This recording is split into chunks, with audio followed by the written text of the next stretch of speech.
welcome back to the Applied Leadership Podcast. My name is Brandon Young. As always, this is my partner Blaine Smith, and we are here to chat about leadership and life topics that you guys send in to us. And thanks for doing that. You can always send in questions to our email at contact@appliedleadershippartners.com, or you can hit us up on social media. Just pop a comment somewhere in any of the posts that we have. I mean, you could even see something that we post and say, hey, talk about this. So here is a topic that we are going to talk about today, which is completely appropriate. I'm not going to get too much into your circle here, but our viewers can see that you've got about half of your ear laid open right now.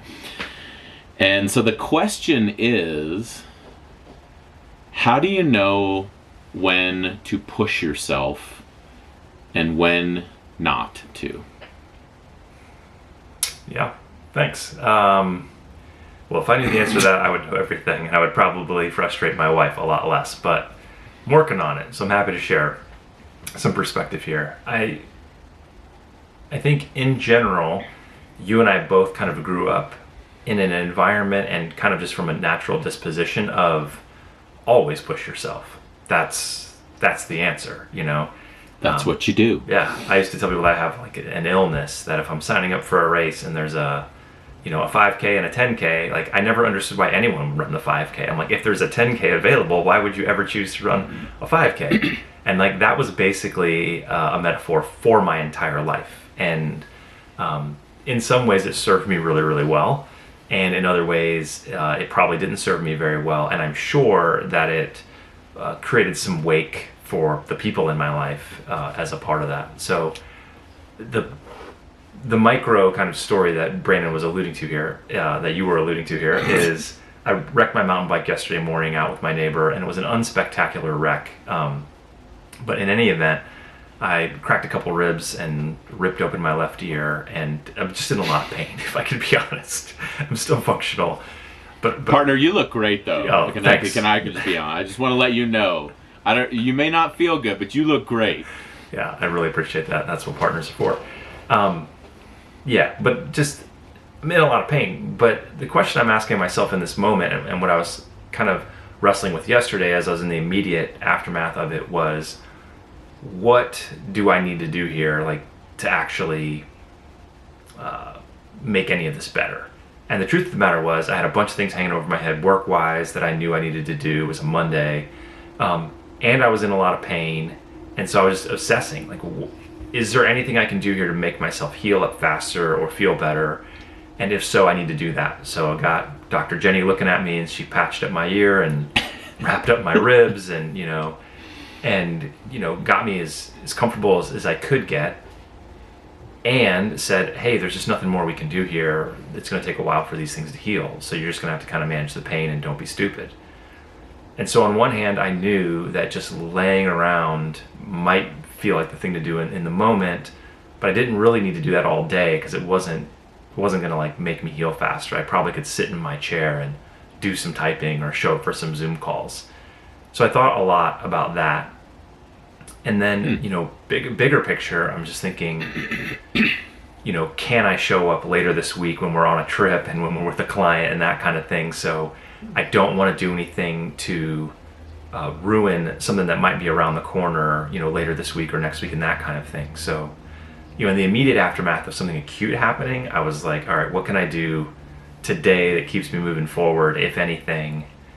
And do I need to be careful about exacerbating something that's going to put me further behind the curve, later this week or next week or into the future? And so, yeah, I don't know of a grander way to think about it other than, am I harming myself irreparably? If not, probably keep going.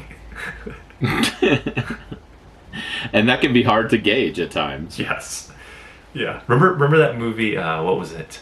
The Program? It was like a 90s college football movie, and James Caan's the coach, and he says, the guy's on the ground, and he says, hey, are you hurt or are you injured? And the guy's like, he's got his bell rung. He's like, what are you talking about? I don't know what you mean. And he said, are you hurt or are you injured? Here's the thing. If you're hurt, you can get up and get back in the game. If you're injured, then we got to get you out of the game and you got to go see the doc or whatever. And so, for whatever reason, that probably came out when I was a teenager, and now I always think about that. I'm like, am I hurt or am I injured? And maybe I need to the program. go from there. Wow, I way to dip back deep into our youth and pluck out a gem there. Starting defense, place at the table. That's it. Woo! The program. Are you hurt or are you injured? I could say that when I was in the military, I probably heard that question cast out many times. I've asked people that question. I've done the same delineation. Because, frankly, we were in jobs that required us to consistently push ourselves, right? And even get hurt, maybe, right? And even get hurt, right? No, regardless, no matter the cost. Further, faster, fight harder than any other soldier, right? It's kind of expected that you're gonna, incur a little bit of damage in that regard. And I know yours and my, medical sheets, so to speak here. So we could fill pages with all of the injuries and whatnot that we sustained while in service, but that's not really the point. I think the point is, it can become very difficult to know how and when you should push yourself when you're in an environment where you are expected to consistently push yourself. So I think that's one aspect of things that's worth noting. I think about what's the purpose? What am I doing this for? You and I ask the question all the time, for who and for what? Why am I pushing myself? Who am I doing this for? And that's a worthwhile question when you think about what you're about to push yourself through, or and I mean, I think we're kind of talking physically, but it's not just physical. So maybe even thinking out loud here. This is such a broad topic, but when I think about the question, how do you know when you push yourself? The first thing that I'm thinking is, well, what are we talking about here? Are we talking about physically? Are we talking about mentally? Are we talking about spiritually? Are we talking about emotionally? Are we talking about in terms of a job and an approach? Any of these things, like how do I push myself, is dependent upon what actually are we talking about here. So first and foremost, there are different fields here. There are different components of this to even look at, and people tend to be maybe more comfortable pushing themselves in one category and a little bit less comfortable pushing themselves in other of these categories. I know that that's certainly how I felt when I was a young man. School was never something that I enjoyed. It's not that I was bad at it. In fact, I was fine at it. I graduated from high school. I think I had a 3.66 GPA. I don't think I did anything my junior and senior years. Like, I don't remember doing much of anything, and I still was able, so I did fine, right? But I wanted to push myself on a different level, so I chased the Army, and I chased, being a special operator, and got into the Rangers. I was pushing myself physically, mentally, emotionally. I didn't know it at the time, but spiritually, I was really pushing myself. And you and I have talked about this. We have much of our early careers was a process of breaking and building, breaking ourselves down, building back up, breaking ourselves down, building back up, and the processes that the military goes through are very effective at breaking you down so that we can build you back up. It's not enough for you to be this great, Cav officer. Like, we got to break your ass down so we can build you up into a great Green Beret officer, and all those kind of things happen, right?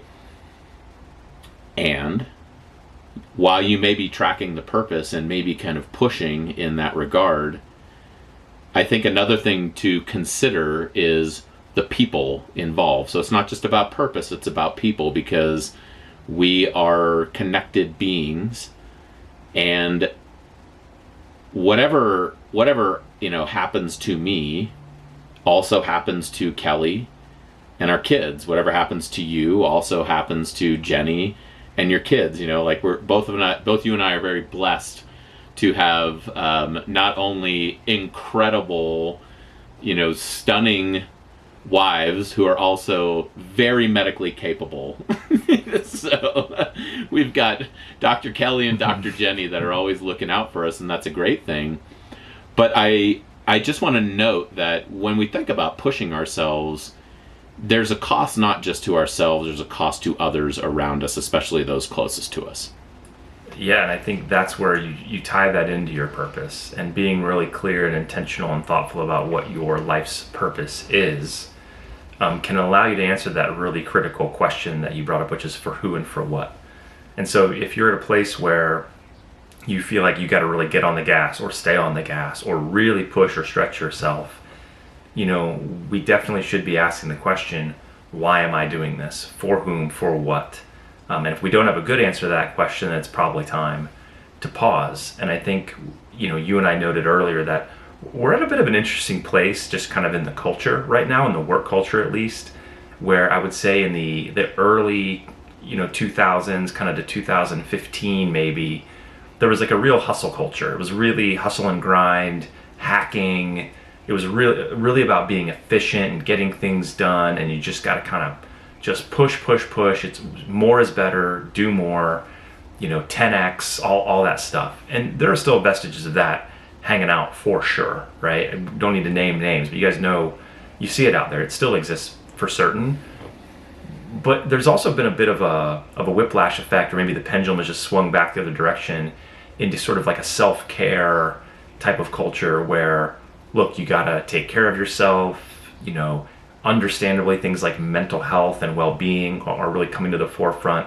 And I think most of it probably, was an important and valid kind of counterbalancing to hustle and grind culture. And by and large, I'm really happy to see it happen.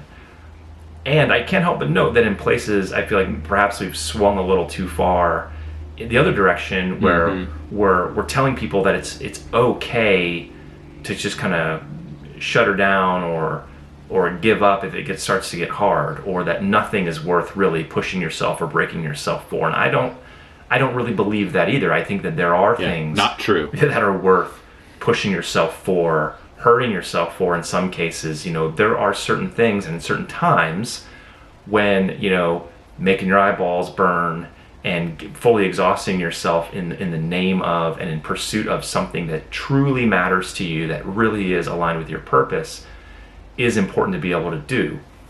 And so, like almost everything we talk about, there's a healthy middle ground here. There's some sort of golden mean space that we can operate in where we can be really intentional and hopefully be very clear and reflective about what matters to us. What really is our purpose? What are the handful of things in our life that we care most about? And for me in this season of my life, I care about being present for my family. I care about providing for them. I care about this business that you and I are doing, and one or two other things maybe. And so if I have to really bear down from time to time and catch the red eye home from San Diego and then be on, Zoom calls with clients the whole next day, do I recommend that as a lifestyle for anybody? No, I do not. Would that be good for me or for the people we serve if I did that every week? No, it would not. Are there times when that's absolutely what I need to do and it's totally fine for me to have that third cup of coffee and just power through it? Yes.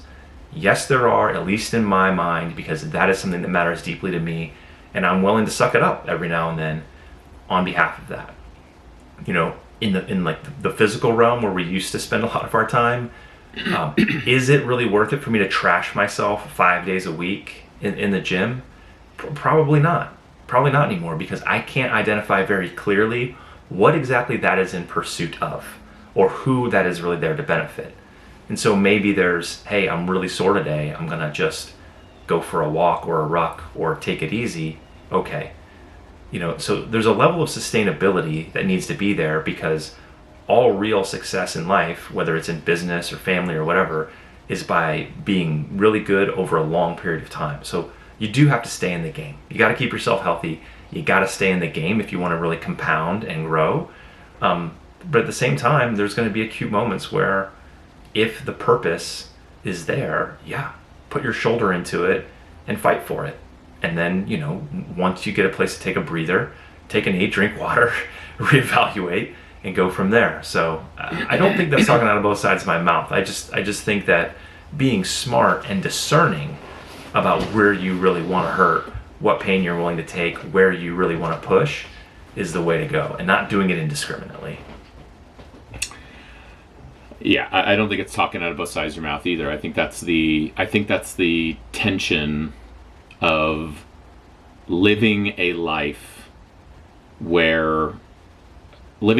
that is anti-complacent, for lack of a better term. Living a life where we are challenging ourselves and consistently striving to be better, to do better. And for who and for what? It's not just for me as the individual or you as the individual. It's for my faith, my family, my community. If I can push just a little better or do just a little bit more in this mission that I'm on, then it's probably a good thing in the long run when you net it all out for everybody involved. I think there's something interesting that I want to dig into here, which is the importance of pushing yourself. One of the things that it does is that it shows you that you can push yourself, that you actually can do something you never thought that you were ever able to do. And whoever you are listening to this podcast, I hope that you have some of those wins in the rear view mirror right now, where you look at something and say, I never thought that I could do that, and I did it. And maybe even take a second to think about what's something in front of you that you're not quite sure that you can do, but you think that you need to do. And because there's a great who and a what, and a why and all that kind of stuff behind it, maybe taking some small steps and pushing yourself in that direction might be intriguing to see where you could land. And this is something we talk about with our kids all the time. Like, you got to put yourself out there. You got to try something. You got to do something a little bit different. And it doesn't necessarily look the same for everybody, but it's willing to try. I mentioned earlier in the conversation, I went from high school to the Army. I stayed in the Army for 11 years. And then I did college from my kitchen table and, got a bachelor's degree and all that kind of stuff. And then almost 10 years later to the day, and I know that because my post 9/11 GI Bill was about to expire, when I signed up for grad school at Denver Seminary, I pursued a Master's of Divinity with an emphasis in leadership. And there was a moment where I will tell you right now that I felt pushed just about as far past my comfort level or my limitations as I thought I could. It was in my second semester of Hebrew, and it was during COVID. We're actually in a hotel room in Tampa because my wife did a mission trip to support the sister hospital out in Tampa that needed support. Kelly was an ER nurse at the time. So we're out there, and we brought the kids along and everything, and I was doing a summer intensive class. And I'll never forget this because I think that I was 5 hours maybe into my Hebrew final, second semester of Hebrew. And I think it was somewhere around 1 o'clock in the morning or midnight. And I literally hung my head on the page and started nearly sobbing. I was just at the point of sobbing. And I'm sitting there hanging my head. And I'm just thinking, why am I doing this? What in the heck am I doing right now? Why am I doing this to myself? And I felt, I told you, it's not just the person pushing themselves. I felt my daughter's hand on my back, and she just starts rubbing my back. She was sleeping, behind me, and I must have been sobbing. I must have woken her up, and she's rubbing my back, and she's like, "It's gonna be okay, Dad. You can do it. You can do it, Dad. It's gonna be okay." And I'll tell you right now that is, you want to talk about purpose and a reason why. I tell my kids, do hard things all the time, don't be complacent, challenge yourself, really get out there. Do I really need to, learn how to be a Hebrew scholar? I don't know. but it was something that I felt I had a purpose. I felt God called me to this place and space and to this opportunity. I was challenging myself academically, and if for not other than that, in the immediate moment, I had a reminder of the reason why to push forward in that situation. And I finished, and the rest is history. I graduated with my Master's of Divinity in May. My daughter, awesome,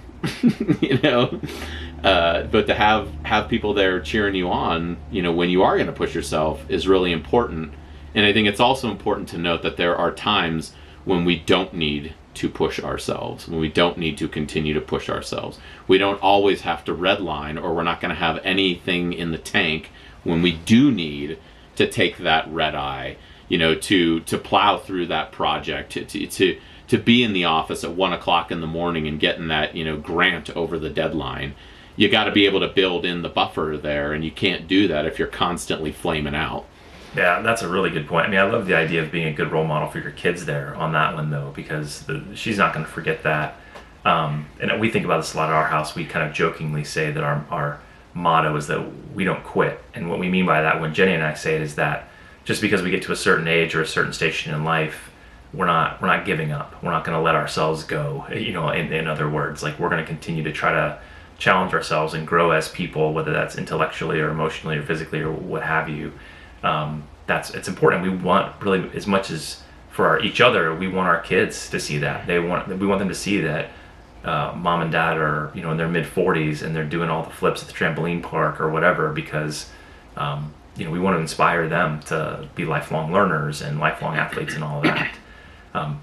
But the last thing you said there, though, I really want to latch on to, because we've talked a lot about this, and I really believe deeply in that if you're running right at the edge of your capacity all the time, you've got no kind of slack in your system. You've got no room to get on the accelerator, and eventually the engine's going to blow, and that's not helpful, obviously. And one of the things I've really noticed in myself when I get to what I kind of internally call the warning track, right? Like in a baseball stadium, there's the warning track out near the wall so that the outfielder can know when they're getting ready to hit the wall. I've tried to build in these things in my life that sort of act as a de facto warning track so that I can start to feel or sense, or perhaps others can remind me when I'm getting a little too close to the wall. Because I believe so deeply that most of life's best opportunities lie either in something that emerges and that you need to seize, or it's a real crucible moment where you've got to dig deep and power through. And if you're operating at 100 or 99% of capacity all the time, you can do neither of those things, right? And I noticed it in myself when a potential opportunity might float through my inbox, and if I look at that and I see it immediately as like a pain in the neck, I'm like, nah, who's got time for that? Then I know I'm starting to have a problem. Or if a little kind of ankle biter of a problem pops up at work and I'm like, I just don't want to deal with this, I know that I've got no slack in the system, and I'm running way too close to capacity for too long. Because normally a small problem at work, and I'm actually kind of delighted to distract myself and go solve a problem. It makes me feel good. So I'm like, oh, I can go solve this problem for somebody. And normally when an opportunity floats through my inbox, I'm stoked, and I'm like, I'm gonna get back to that person right now and figure out how we can make this happen. And when those types of things start to kind of immediately hit me as, then I know that I don't have enough slack in the system, and I'm going at a pace that is not really sustainable.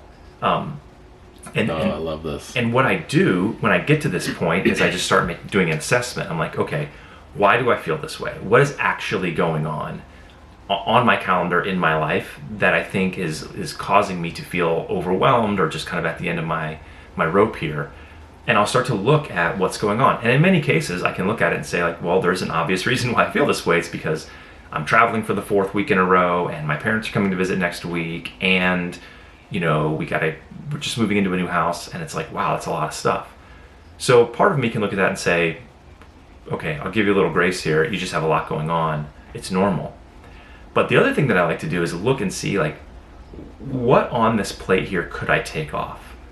Because sometimes you can't. Sometimes you're like you, and it's 1 a.m. and you've got to get through your final exam, and it wouldn't be the right thing to just quit your Hebrew class and drop out of your program. You're committed at that point, and you just need to knuckle down and power through. But sometimes you can look at your schedule of events or your work calendar or whatever, and you can say, like, look, I don't really want to cancel my lunch appointment with my friend tomorrow, but maybe I need to. I need to take that off my plate. Or maybe I need to call Brandon and say, can you take this thing tomorrow? Because I need that hour to finish up something else or take a break. I need you to carry the tripod for a day or two. And oftentimes it's only one thing, maybe two. If I can find one or two kind of rocks to take out of my rucksack, I immediately feel way better, because I go from being at like 105% capacity down back to like 85, and it's like a world of difference. And I think most of us are just not comfortable doing that for whatever reason. We just, we don't want to let someone down.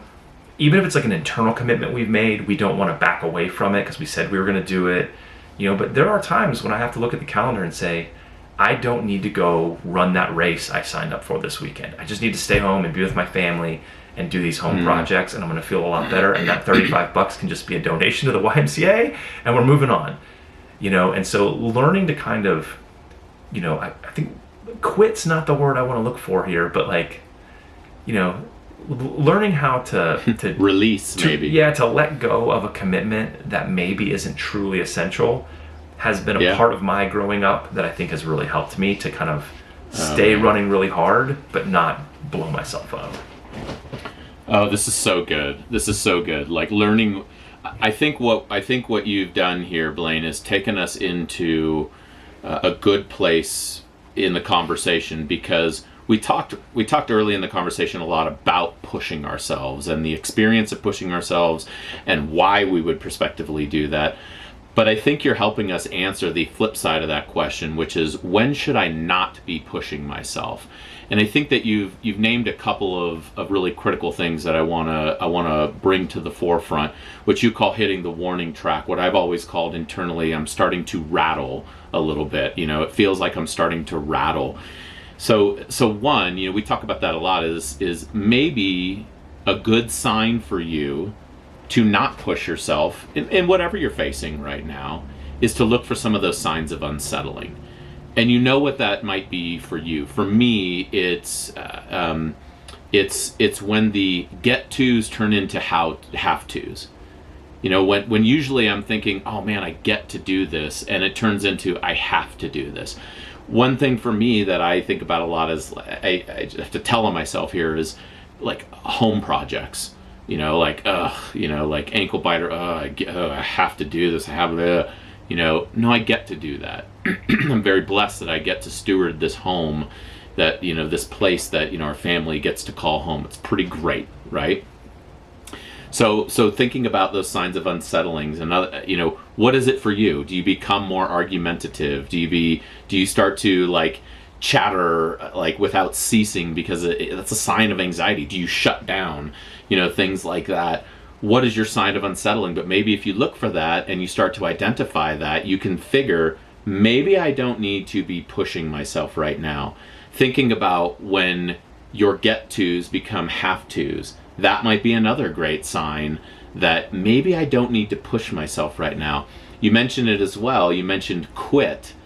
Maybe I'm looking to quit. I'd like to add another category to that, or cheat, or take a shortcut. If I'm looking at what the shortcut is to get out of this, maybe that's a sign that I'm already operating at 115% capacity. You mentioned hustle culture earlier. What's the hack? What's the hack? I think a lot of us figured out that sometimes those hacks actually are just shortcuts, and shortcuts tend to accrue over time and degrade our ability to actually accomplish what we're trying to do. And so it's worth noting that. It's also worth noting, I don't know a single person that didn't go through Ranger School and didn't think about quitting at one point in time. That's why we have that expression, you never quit at night in Ranger School. You just wait until the next morning. So if you're feeling like you're looking for, the exit door, or you're looking for, a cheat, that doesn't necessarily mean that you're like, super in trouble. But what I would say is if you're consistently looking for that, you might want to, take kind of a peek at that. That might be trying to tell you something is going on that you need to pay attention to. Yeah, I think that's a great place to kind of wrap this up, is like build some awareness in. And I think that's really the kind of the bow to put on top of this, is that yes, we want to acknowledge that sometimes things are hard and we need to be willing to do hard things.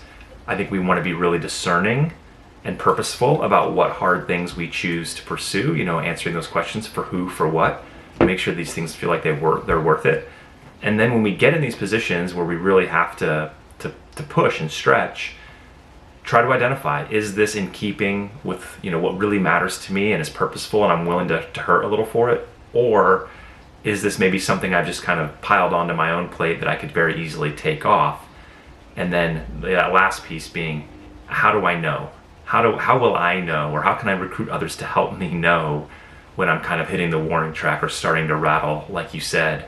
And that way, that's the time to kind of lift your head up, take that deep breath, and decide whether or not you're operating at a sustainable pace where you can seize opportunities and really push through challenges, or whether you're just kind of right at the end of your wick and you're in a dangerous spot.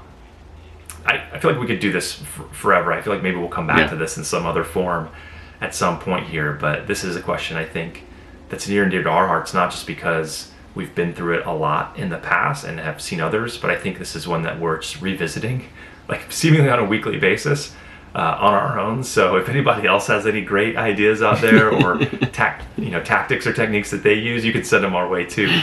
But this has been great. And if you guys have questions about anything else, send them. Contact@ApplyLeadershipPartners.com, and we'll read them all and we'll get to them as soon as we can. This has been great.